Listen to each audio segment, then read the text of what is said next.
Mr. Fugate, thank you for coming in today. You're welcome. My pleasure. I have a few questions for you. I was on the internet about a month ago, and I saw something that shocked me. It was a mule deer tag going for $574,000. What in the name of Zeus's beard is this tag, and can you tell me a little bit of the history behind it? Well, the last one went for 625. It just the other day, like a week ago Saturday.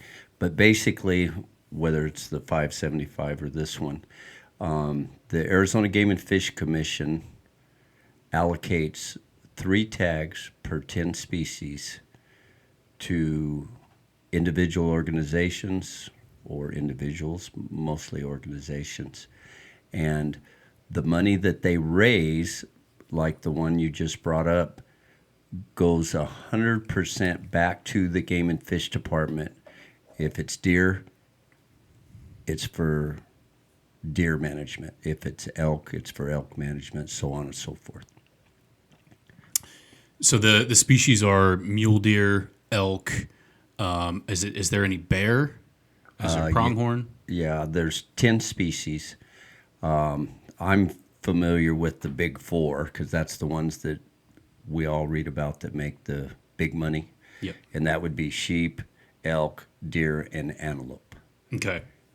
And the sheep tag this year, one of them went for $430,000. The deer tag went for $625,000. And then I understand, I'm not positive, but I understand there was one of the 2 elk tags, auction tags, went for over $500,000 just recently. Okay, so you mentioned auction tags, and you mentioned that these go to certain organizations. Who are these organizations that they go to, and what's the criteria that Arizona Game and Fish uses to basically allocate these tags? Well, this is something I'm not real familiar with because I've never been to a meeting where this happens. But basically what I understand, after March, everybody or every organization that wants to have one of these tags or multiple tags fills out paperwork. It's sent to the department. It's analyzed, meaning the department looks at it to see if these people could actually do good with it, meaning raise money. And for example, I'll just use sheep, for example. They go in and they say, we want 2 auction tags. And they've been awarded those since the inception of the process, which was way back in '84. And they've raised somewhere in the neighborhood of $9 million since 1984. 100% of that money went back to the department, all for sheep management. Elk, I don't really know that much about how much was raised on them, but the 4 big main species, they accumulate tremendous amount of dollars. And the thing I can't overemphasize is that 100% of that money that is made through an auction goes back into the department's checkbook to manage that specific species. Okay, and what does that money go to? Like what sort of projects? Water redevelopment, meaning building a catchment, water hauling, surveys, aerial surveys, anything that the department normally does with the management of the species, if you will. They take that money and they match it to federal aid money, and it makes it go a lot farther. So at least a 2-to-1 match. I'm not up to speed on exactly how much it is, but pretty much a 2-to-1 match. So 50,000 would be 100,000. Okay, and so go out. if you raise 50,000 from this auction tag, you get it's matched $100,000. Yeah, and that goes through the HPC process, Habitat Partnership Committee. And again, I've never been to one of these meetings. That happens in June. That's where everybody's sitting around the table and the tags are allocated to those that have requested them. And they've had to write something up, what they were going to do, hold an auction, this, that, or the other. I really don't know the criteria that's on that paperwork. I've never seen it, but that's basically the format. And it's raised lots and lots of money. And now the commission just decided 2 Fridays ago at a commission meeting, that next year there will only be 1 auction tag per species, 2 raffle tags, and the year after that, no more auction tags. Okay, so I've heard a little bit about this. What happened there, and what is the North American model for auction or these tags? Wildlife conservation, correct? So that was one of their rationale for the decision that they made. The North American model, if I could just make it simple, is way back when, hundreds and hundreds of years ago, if you weren't a king or a queen or part of that, they owned all the wildlife. Okay. The North American model took all of that away. The wildlife belongs to the public, and everybody has a chance to go out and enjoy wildlife-dependent outdoor recreation. That's the premise of the North American model, that it can't be used for commercialization, killing all the buffalo for meat and selling it, that sort of thing. That's all gone by the wayside now. And it's a good model. And the issue with the commission was that they said by allocating auction tags, not everybody has a chance for that particular tag, which is true. But having said that, all the money that's raised from that particular auction, if you will, for whatever species, 100% of that money goes back to the department, their checkbook, to manage that particular species. So for me personally, I know where the money goes. That doesn't bother me. If I want to buy a raffle tag, I'll buy a raffle tag. But their rationale for doing away with auction tags, only one next year. Let me back up. There's 2 auction tags and 1 raffle tag per species this year. Next year, there'll be 1 auction tag, 2 raffle tags. The following year, it'll be 3 raffle tags. And the issue that's more close to my heart is I know where that money goes. That money goes back out on the ground for wildlife. Our organization, for example, that you and I belong to, we go out, Game and Fish schedules 4 catchments basically a year to be redeveloped or new ones built. And we go out and we help them labor-free. And that even stretches the money farther. But the most important thing, the money's to build that catchment so that we don't have to haul water to it, so it will provide water for wildlife. That's where these monies come from. And the point I want to make with that is, even with the department's own data that they presented to the commission that day, they're not going to make as much money with raffle tags as they make with auction tags. So when you look at that in a budget form, if two auction tags for a species made $1 million, 2 raffle tags is going to be $500,000 or less. So again, all that money goes back to the department, but instead of having $1 million, now they're only going to have $500,000. So less projects. Either that or they're going to have to rob Peter to pay Paul to make that up.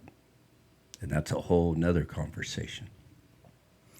Okay, so basically, we've had this North American model, which is they want, in this North American model with the auction tags, they want everyone to have an opportunity to get a shot at this tag, which, as I understand it, this is when you're talking about a species like mule deer or elk or pronghorn, something like that.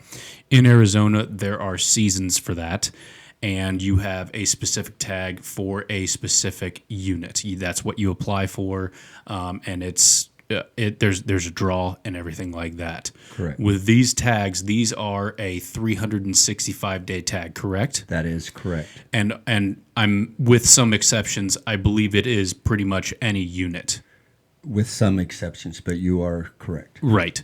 So that's why this tag, these tags are so valuable, is because it affords somebody the pick of their unit, the pick of their season, the pick of basically the species, and that's why these tags go for $500,000, something like that. Absolutely. Okay, so with these tags, when you're going through the North American model, they want everybody to have a fair shot at this tag. They go to auction because these tags afford hunters, the hunter who is bidding on this auction, the availability to hunt whenever they want, and to pick the exact right time where they want to get it, whether it be before the normal season, during, or after, all of that stuff. What I'm getting at is here, the commission has taken the stance that the auction format that they've been basically going with does not afford everybody the same opportunity to get this tag. That's right. And the way I would counter that is, and don't quote me on the numbers, but I'm pretty close here. When in 1984, there was 44 sheep tags. In 2023, there was 160 sheep tags available through the process, not auction tags, just putting in for a unit to go hunt. The monies that were derived from those auction tags put more sheep on the mountain, therefore more people have an opportunity to put in for tags. And also, if we're going to go for the budgetary, more tags equals more dollars to Arizona Game and Fish. Absolutely. So if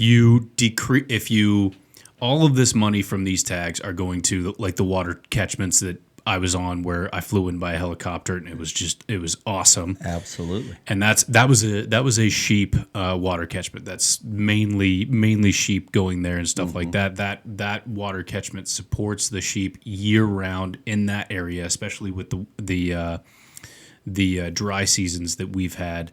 But the catchments are, in some cases, enriching the wildlife, and in some cases just slowing the degradation of these populations from drought, stuff like that. And the less money that you have from the auctions means less waterhole projects, which means less deer, which means less tags, which means less money for Arizona Game and Fish. Absolutely. And their own data, pretty much, it was a forecast, if you will, based on averages of years past. And when we were sitting there in that commission meeting the other day in Tucson, you could see it. You could see that there was going to be less money for wildlife management through the tag allocation process, and that also includes raffle tags. So, it's been good up to last year. Two auction tags, one raffle tag. All the money goes back to the department. Now all of a sudden, 4 out of 5 commissioners decide that, based on their personal beliefs and their interpretation of the North American model, that they're not following it by allowing the auction tag availability, and they're getting rid of them. And, you know, I can sit here and say there's going to be less money. We just explained that, less wildlife. They didn't care. They did not care. The commission, at least 4 of them, the vote was 4-1. They're more worried about fairness for opportunity than managing the wildlife. And somewhere in the middle, we got to meet. I mean, they were pretty clear on their justifications for what, and it was all about fairness to all. And everybody that spoke up that didn't want any change made it very clear to them that although we don't want any change, for example, when I presented, I said, you guys are going to harm long-standing partnerships, the Sheep Society, the Elk Society, the Antelope Society, the Deer Association. And these are some of the auctioning organizations, correct? Yeah, they're people that apply for these tags annually. And these partnerships have been awesome. They work well with the HPC committee, Habitat Partnership Committee. That's where all this money's kept track of, where the projects go, what projects are approved for annually, all of this. So here's all these people that work hard, volunteer their time. For example, the Sheep Society, they took one of the tags to Reno to the FNAS, the big national sheep group, to a big convention up there. And it sold for nearly $500,000. The money for all the wherewithal to put that on was funded out of the Sheep Society's checkbook, and they don't get to take any of that money back. So they're willing to put up, it probably cost them, I'm guessing, 10, 20 grand to put all that on up there. That was out of their checkbook.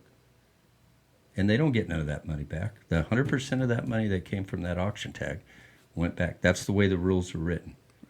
And everybody's good with that. And everybody's been doing it for a long time. Sheep Society the longest. And then elk came in, and deer, and so on and so forth.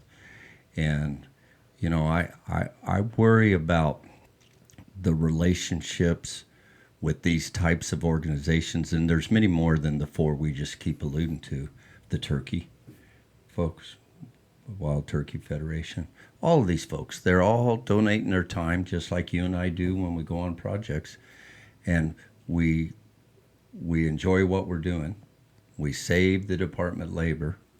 We're good at what we do, particularly the Rod and Gun Club and building catchments. And we're primarily deer and Sonoran pronghorn, which is an endangered species that's coming back, and we're really proud of that.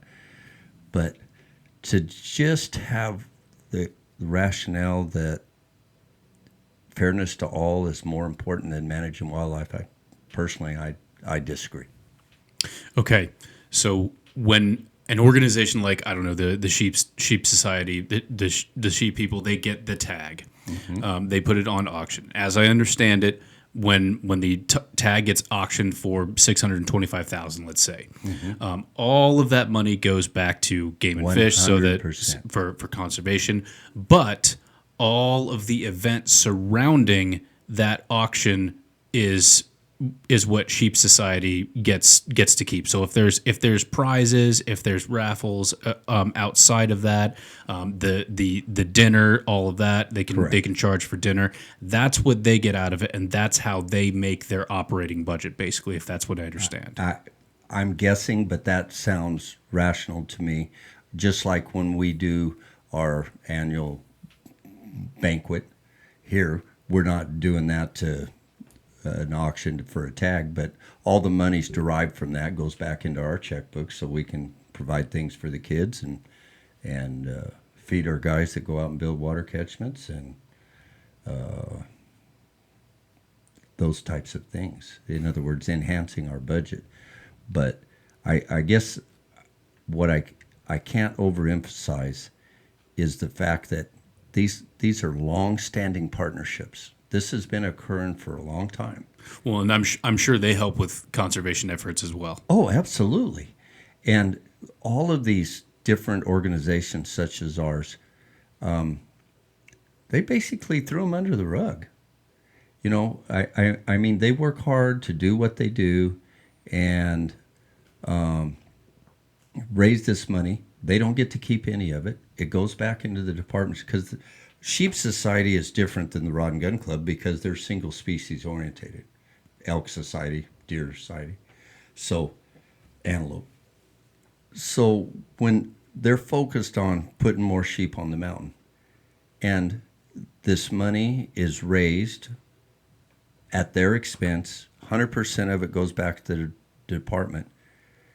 It is just mind-boggling that, well, I'll say it a different way. They could have done something else, David. They could have opened up Title 17 because the law says they can only give 3 tags per species. Right. And what is Title 17 again? Title 17 is a part of the Arizona State Constitution, the laws that the department's governed by. That Arizona Game and Fish is governed by? Yes. Gotcha.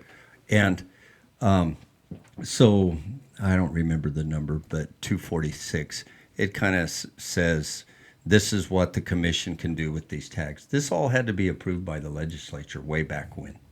So right now, the commission is allowed to give 3 tags per species, 10 species, meaning 30 tags, okay? And this year, it was basically 2 auction tags, 1 raffle. And next year, 1 auction tag, 2 raffle, and then then there will be no more auction tags. So whether you're doing an auction or you're raffling the tag off, if one of these organizations that's been accustomed to doing auctions does a raffle, same difference. They still got to incur the cost, and then they ain't making as much money. Is there like numerical evidence to support that raffles do not get as much as auction tags? Absolutely. It was in the department's presentation to the commission before they made the motion and made that decision. Some of the other species, it doesn't differentiate that much, but on these big species, I mean, you do an auction in an afternoon at a big banquet, and you get $625,000. So you want to run a raffle for however long you run a raffle, and it gets half that. Does everybody have the same opportunity to buy one of those tickets at that price? One of the points I brought out to the commission at a previous commission meeting, so when they do away with the auction tags, we still have these, per the definition of the commission, these elite people with lots of money. And that was the original issue that they're going with, is that like the same person has won it like multiple times in a row. I understand in regards to elk, and I'm not exact. I'll just say it like this: the same individual has bought that tag multiple times. Yep. Okay. Again, personally, me, I don't care, because I know all that money that man spent on that tag goes right back to the department for the management of elk. To me, that doesn't bother me. That doesn't make me feel like I didn't have a chance. It just doesn't. That's my opinion. Of course, the commission had a different opinion. But anyway, it's just, and it's been going on for so long. Some things that's troublesome to me is why all of a sudden now, apparently they tried this last year and the commission voted it down. And I've been told that it's been talked about in the past, at least for the last decade, okay? And so this year, all of a sudden, at least 4 of them made up their mind that we're going to eventually eliminate auction tags again, 1 next year and zero the following 2026. Okay, so let's run through a scenario real quick. The commissioners obviously think that this is an unfair process because they believe it's becoming a wealthy person's game to buy one of these auction tags. Right. Cool.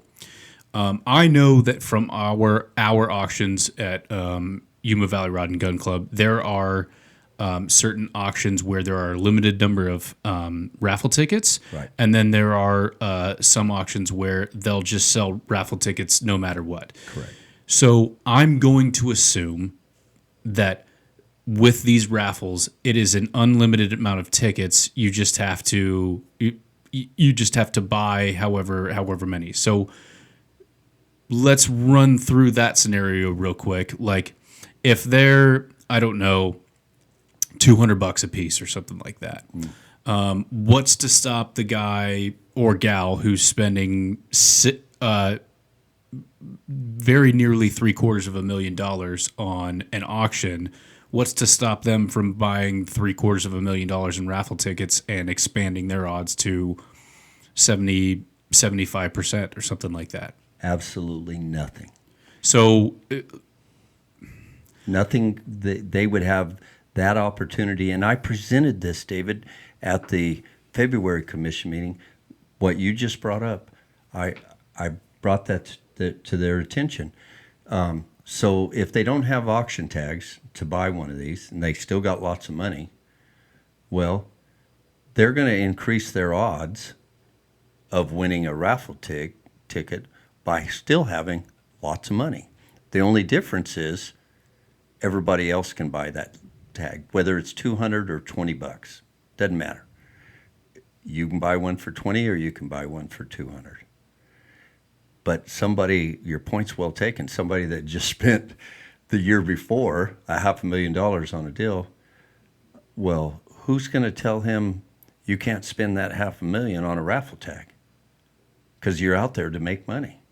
And so I basically told the commission, if you're going to do away with the auction tags, you need to do away with the raffles too, because not everybody's got enough money to compete with those, as we just explained.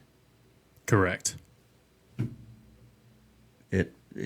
mean, I don't mean to be saying I'm right and they're wrong, but there's got to be some rationale in there somewhere. And their only rationale was, it's not fair. Auctions aren't fair. And auctions aren't fair because only the rich are the ones they're bidding that up to $500,000. Well, I found that out with the raffles at Yuma Valley Rod and Gun Club, where I'm like putting down for $100 in raffle tickets, and there's someone who shows up with $2,000 in cash, and I'm like, I'm never gonna win that. Or when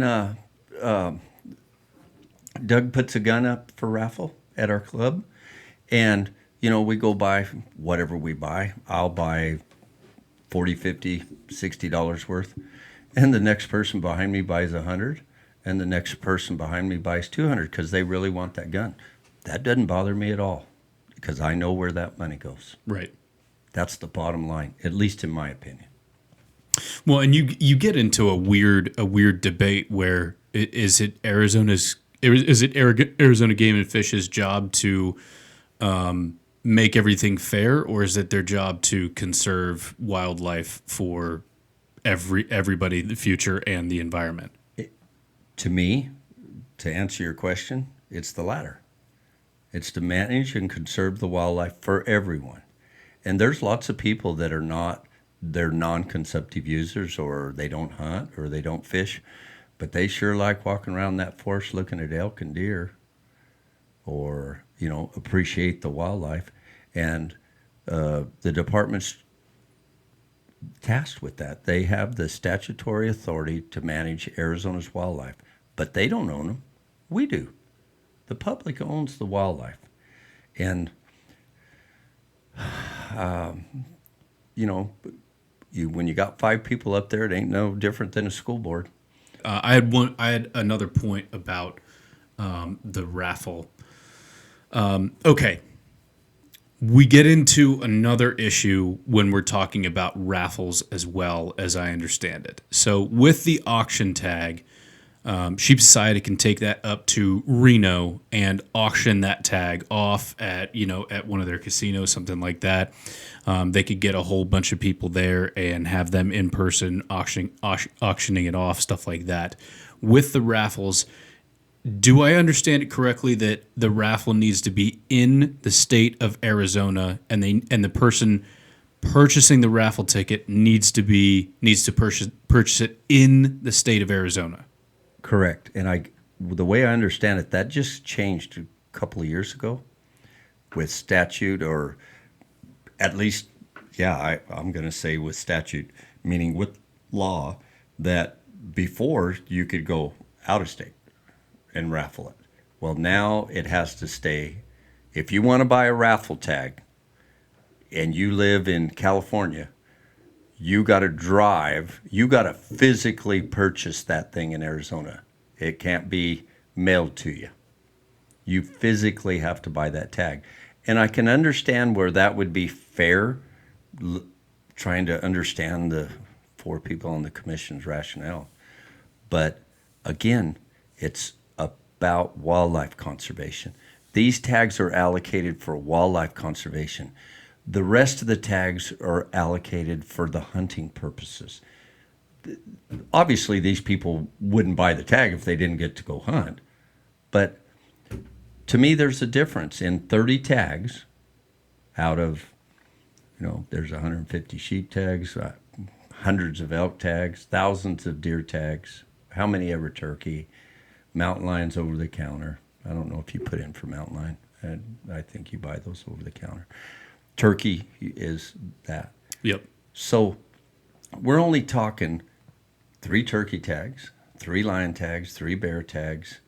You're going to get me here because I don't know if I'll get to 10, but the 10 Right. big game in Arizona. So we're talking 30 tags, and 100% of that money goes back to the department's checkbook. Nobody gets to keep any of it. They raise it for the department because the department, by selling licenses and tags, no way in heck fire is that enough money to manage the office, do the projects on the ground outdoors.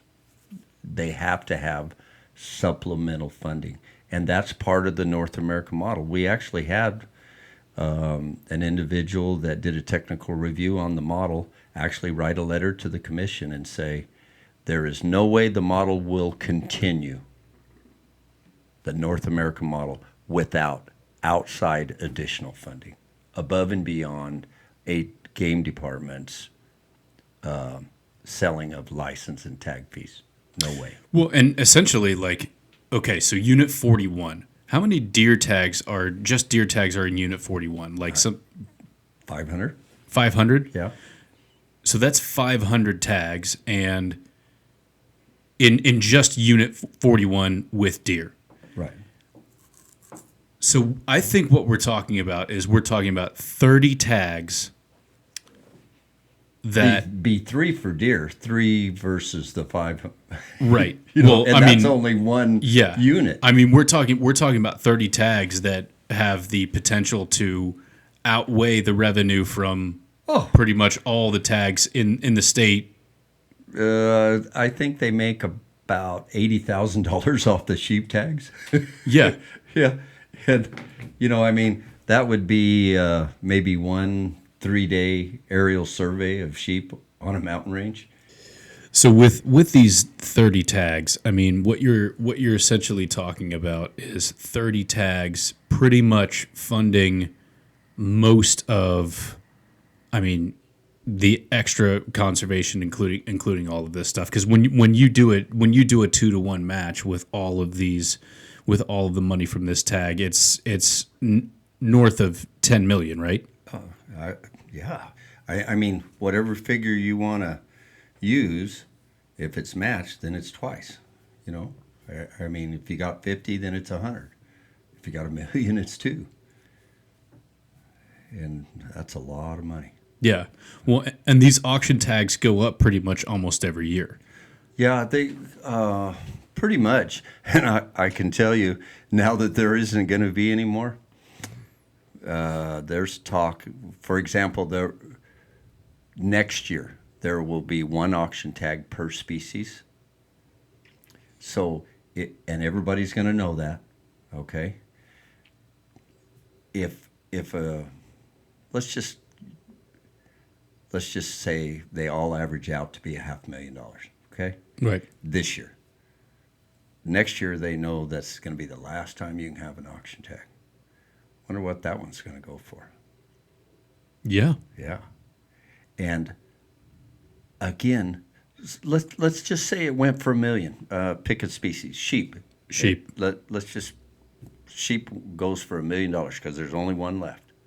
Novelty, last one, the commission, allowed to be in the process of the auction.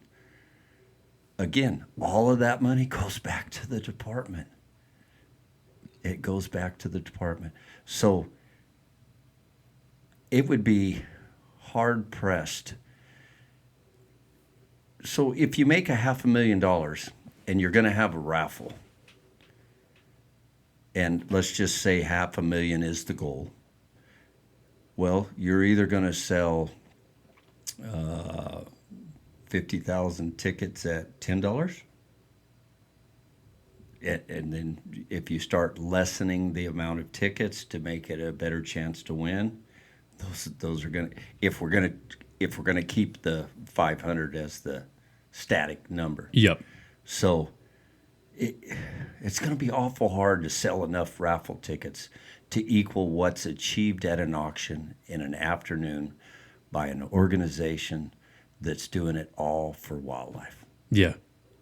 Well, and another thing about this is that either way you stack it, you can tell, you can say that which it does. You can say that all the money from these tags goes straight back to direct conservation of each particular species. Absolutely. But either way you slice it, this is going to affect the budget of Arizona Game and Fish. The way I saw the numbers, you're absolutely correct. Because here's the thing: if you're like, okay, well, it's all about each species. The tag funds the conservation for that particular species. That frees up money that they don't have to spend on conservation for people's jobs, other projects for Arizona Game and Fish, equipment, legislation, all of that stuff. Either way you slice it, this is going to affect Arizona Game and Fish's bottom line in salaries, in operating costs, because they don't have to spend that on conservation. Like, absolutely, that's the way I see it. And what's going to happen when they start robbing? I always say robbing Peter to pay Paul. Right. And so Paul's going to get to do something, but Peter ain't. So where are they going to make that up? Well, if they took money from Peter to pay Paul, and they want Peter to get back up to where he was at, there's only one other way to raise that money, and that's raise our license and our tag fees. And if they do that in anytime soon, I'm just going to tell you, I'll put myself in there and not say anything about anybody else. I will be very upset to know that you knew ahead of time. You're talking to me, realizing the same thing about eventually the money is going to go away. Not totally, but they're thinking, the people in the know that are involved in this, it could be as much as a 50% deduction next year. So total money's derived from all the raffles, all the auction tags this year. Next year, that we could only have half that money. It could be as much as half. It all depends on whether everybody feels like those 4 commissioners does, and they're going to go out and buy more raffle tickets. But it's just going to be hard to sell enough tickets to equate what's achieved during an auction. We just had a Pavlo fly over, so a couple of them. But, okay. And if you raise the price of regular tags that people draw for, if you raise hunting license, if you raise fishing licenses, you're gonna have to raise it quite a bit to make up for all of that. I'm not no accountant, but I can't disagree with that.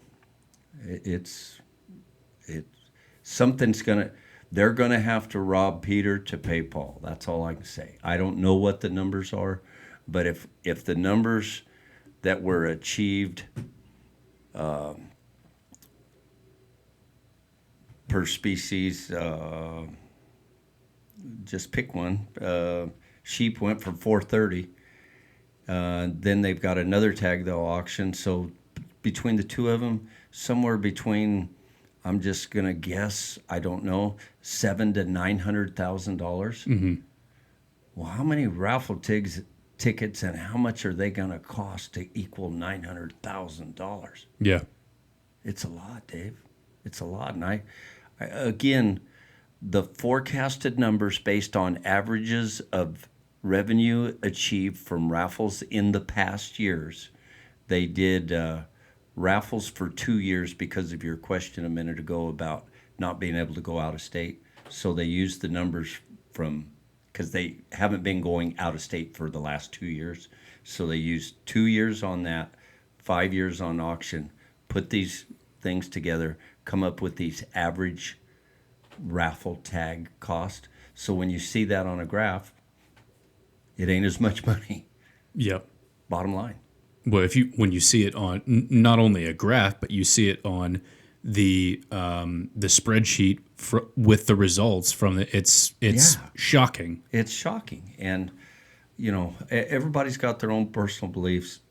I don't take that away from the commission, but not caring about destroying long-standing partnerships and how that's going to affect wildlife conservation in the future, just because they think that it was their obligation to make sure it was fair to everybody. And I think the majority of sportsmen like yourself and I, putting those like yourself and I in the same category, they didn't care where that money was coming from or how it was derived. They did not. Because they're the ones out there on the ground making it happen. Some other people, obviously,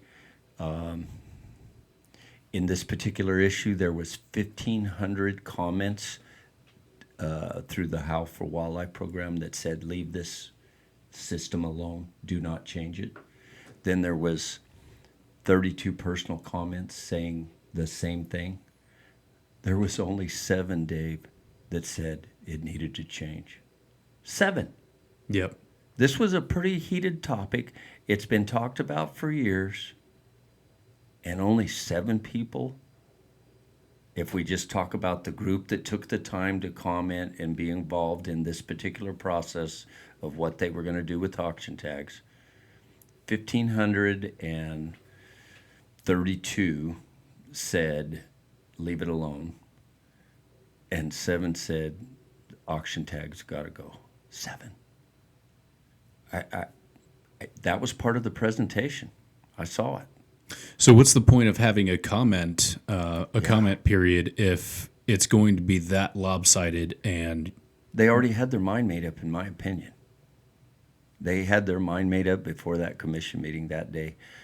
What we thought we knew was they were only going to take 1 and make it 1 auction tag, 2 raffle per species. But when we heard the motion, it was 1 auction tag, 2 raffle tags for next year. But the following year, no more auction tags. That was all incorporated into the motion. So to me, they put their personal beliefs over wildlife and destroying long-standing partnerships. I just can't overemphasize that. Well, not only that, they kind of put their personal beliefs over their constituency because they're elected. Absolutely. Am I right? Absolutely. Or are they appointed? No. The commissioners serve at the pleasure of the governor. The director serves at the pleasure of the commission. To answer your question, the commissioners are appointed by the governor. Gotcha.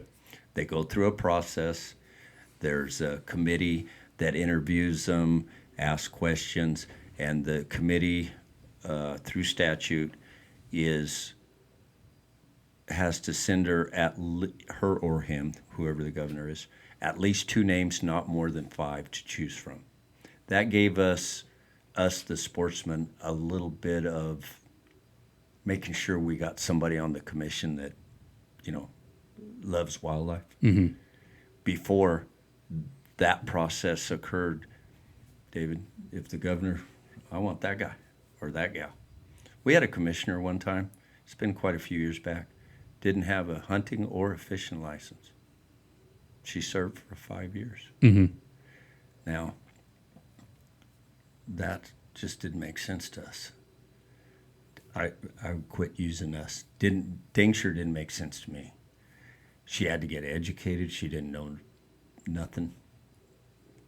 And when she got all done, she better understood. But that's why we have this committee now, so that doesn't occur anymore. So I don't need to dwell on it. The committee submits names to at least 2, not more than 5. The governor picks the one, and each year one goes off and one comes on. They have a 5-year term.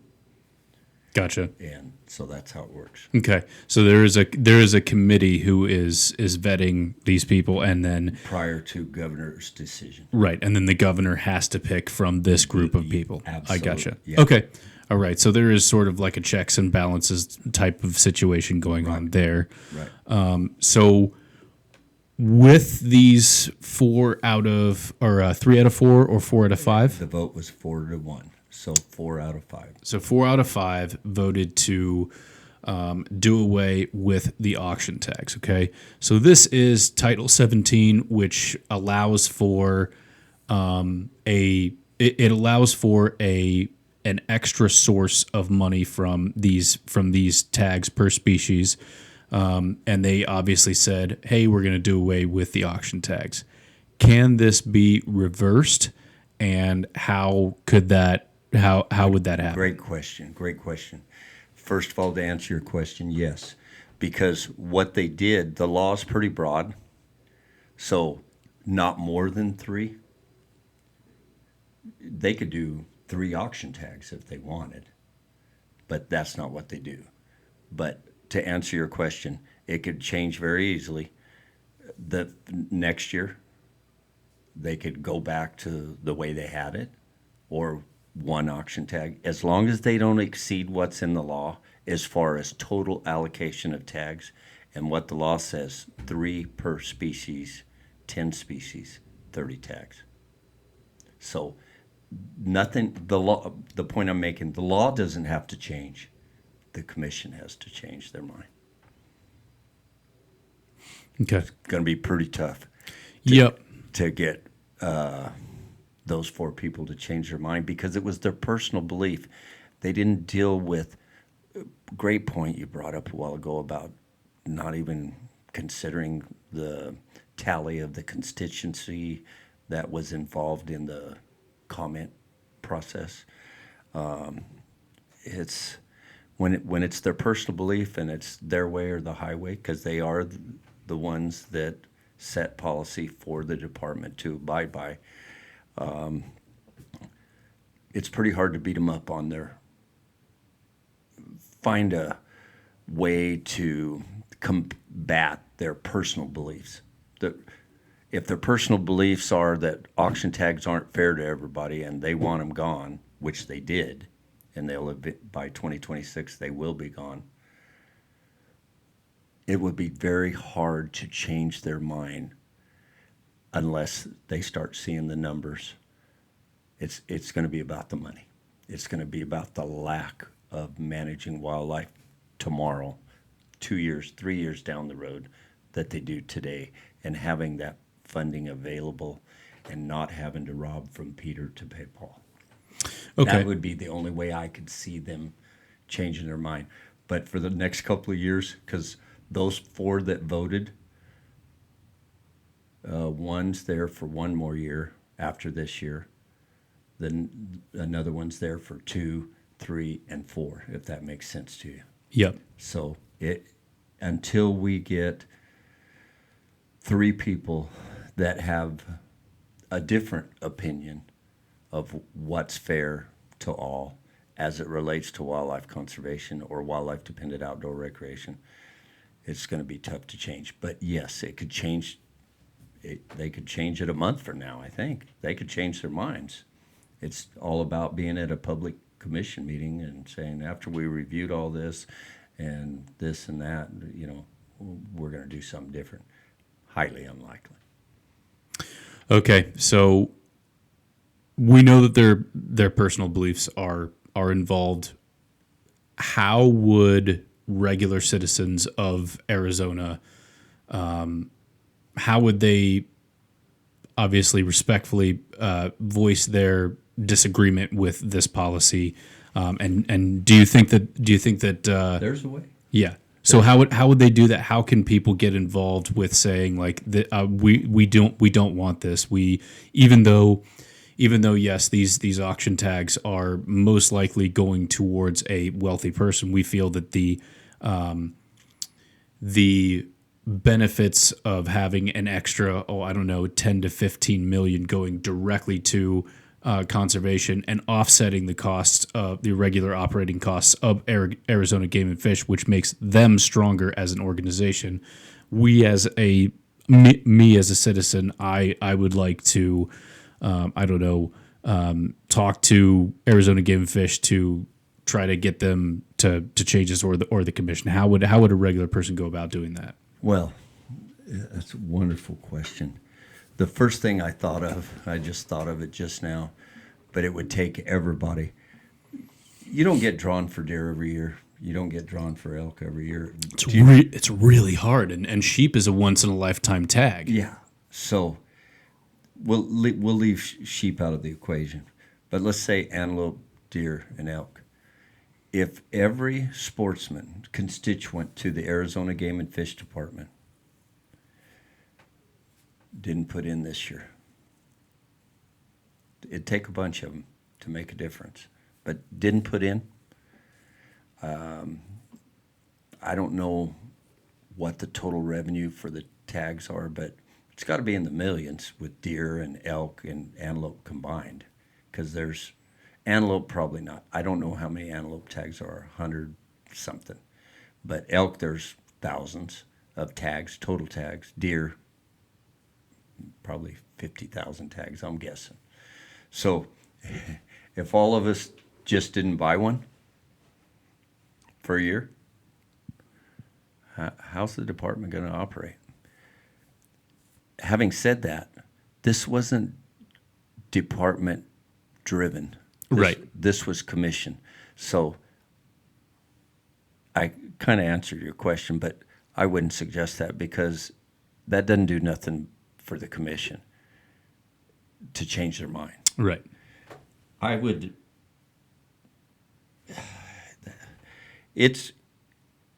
We're going to have to, I think we're just going to have to wait as individuals. We're going to have to wait and see what happens with the money, and see what happens if they start robbing from Peter to pay Paul, and then start wanting to raise our license, our tag fees. Then we can make a difference. Okay, so I think that's going to be the way, because if they say, "Oh, we want to raise tag prices," we can actually take that up with Arizona Game and Fish and say no. Correct? Well, the commission still has the ultimate decision. It would be dealing with it just like the auction tax, but let's just say we had 300 people, physical numbers of people dealing with this auction tag process. Well, let's just say we had 1,500, because everybody, the comments, so 1,600 people. And if there were 1,600 people concerned about the loss of auction tax, one way or the other.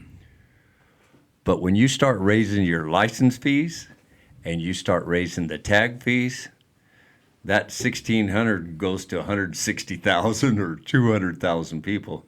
Then it's a lot different. pressure.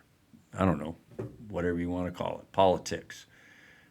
When the constituency that literally funds the entire department, meaning sportsmen and sportswomen, says, you ain't raising our tags.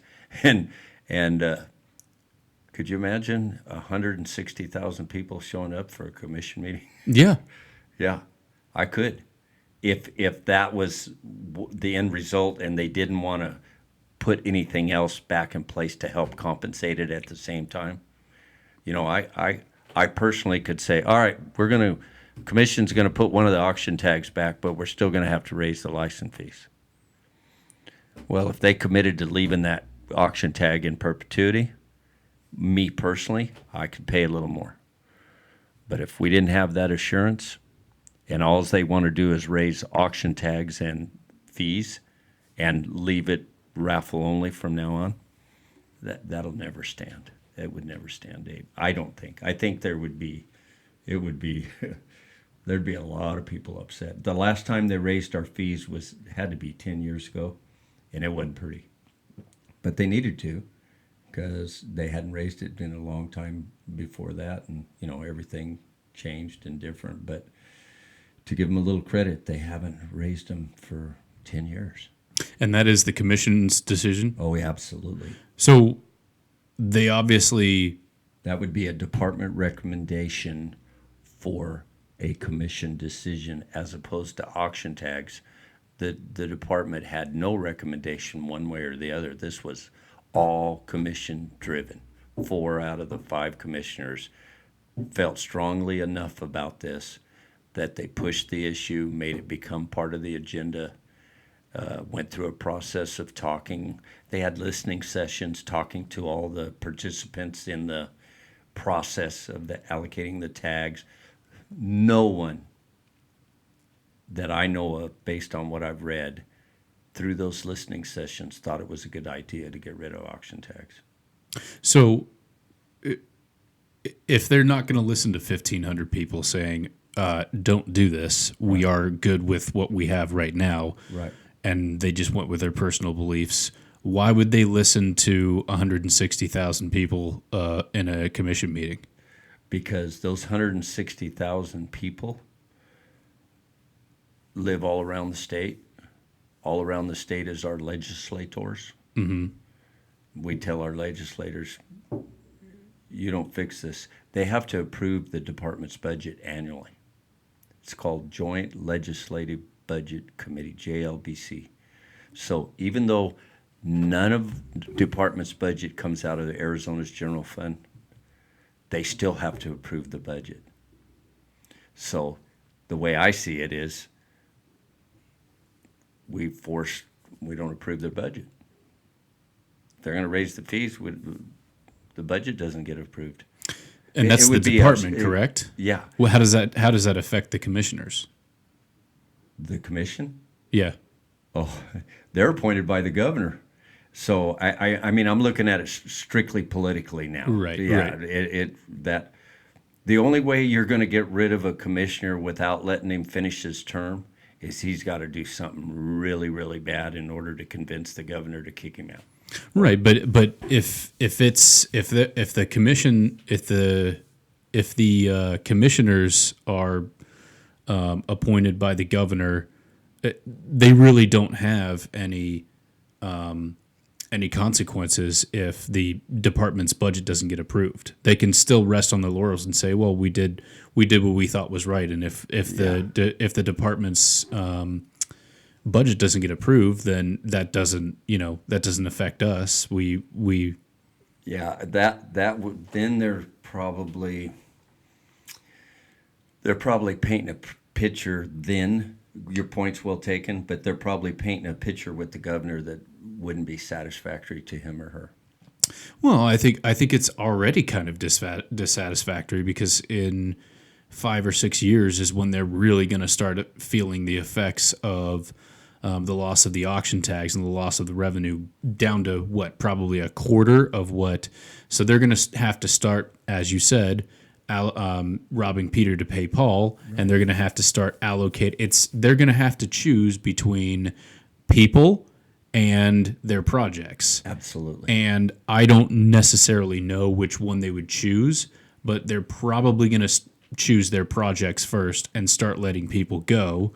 And if that happens, then they're going to have a whole mess on their hands, because that's a lot of people that, you know, they're going to have to allocate funds to. And there's certain budget, you know, stuff like that where it's not coming out of the exact same accounts, but I mean, that's how budgets get approved and stuff like that. So maybe they start cutting projects as well.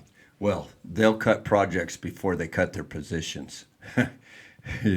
They're going to cut projects. People aren't. They're not going to want to.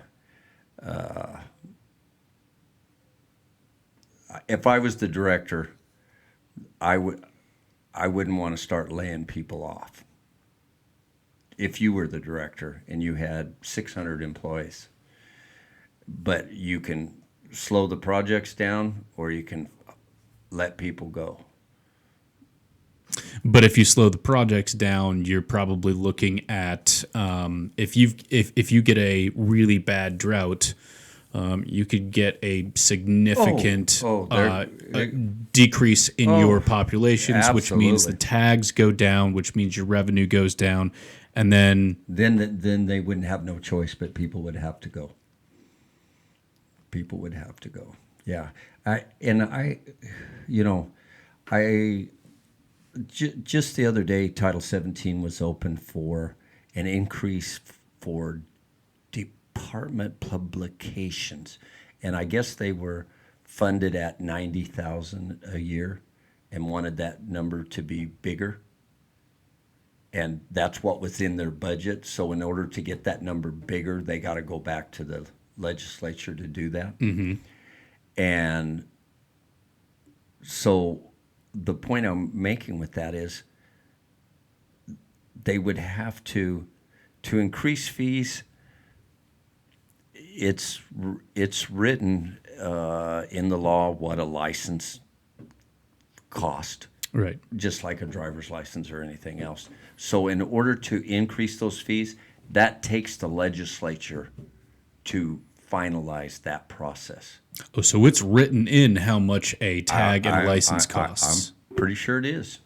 And when there's increases, because they had to open Title 17. That's why 160,000 people saying no to approving your budget. Yeah. That's how. Okay, all right. You see where I was going? Yeah, because if it's written into law and they can't just raise them. Yeah, they just can't raise them by themselves. That has to go back to the legislature. Okay. Just like publications did. They had a number, I'm guessing, but it was somewhere around 90, and they wanted it into the 200s.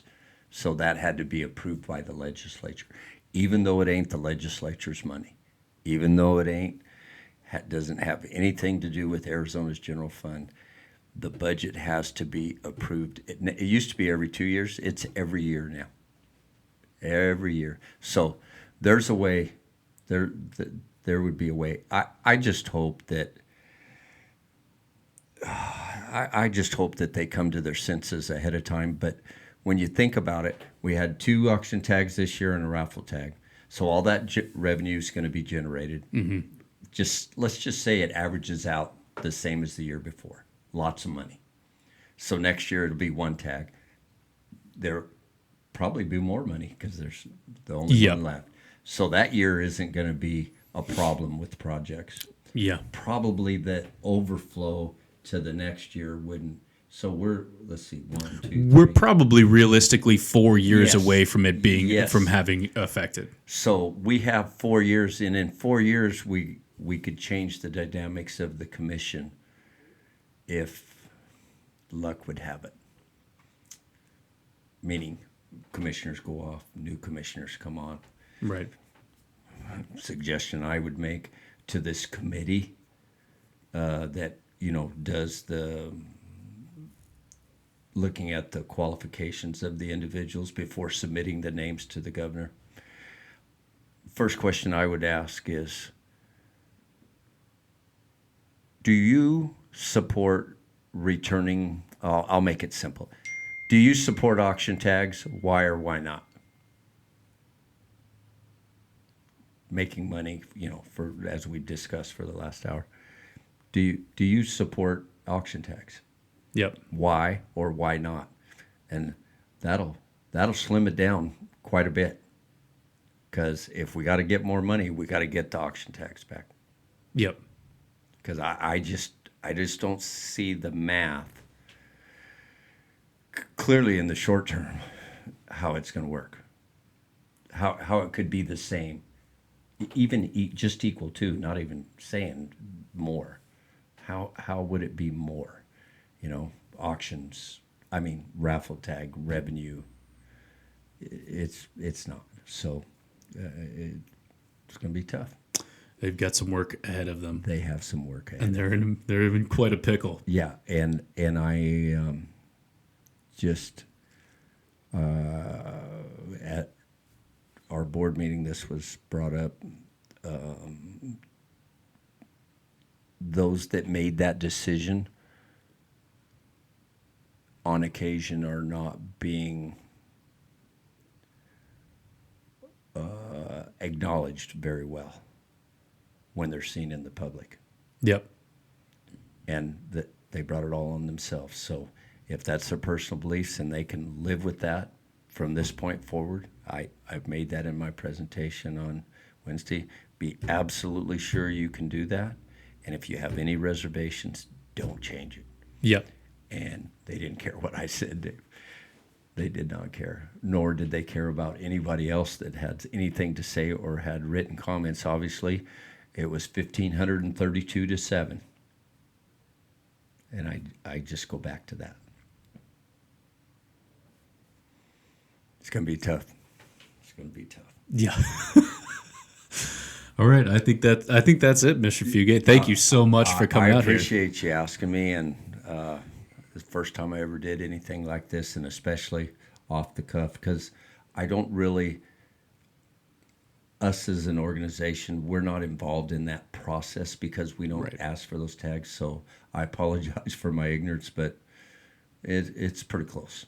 No, and even if this is an introductory conversation that we have, because obviously you know way more about it than me, but there's obviously people who know way more about it with you. If this is an introductory conversation where this leads to a conversation with someone who has literally been like maybe one of the sheep people, they probably know way more about this than you and me, and they could probably expand on some of the things that we talked about, but also say, no, you were actually incorrect about this.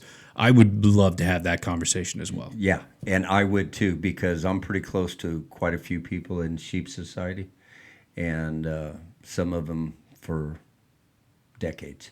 And there is that individual, and if we need to get them, we may be able to do that at a later date to get it down to the exact conversation. Yeah, I would love to have that, and this has been a fascinating conversation to learn about, because the last month is, or the last 3 weeks actually, is really my introduction to all of this, and this is very interesting, especially with like the waterhole project that I was on, and how much I saw that basically keep the sheep sustained throughout the entire year, and what that does. Very important.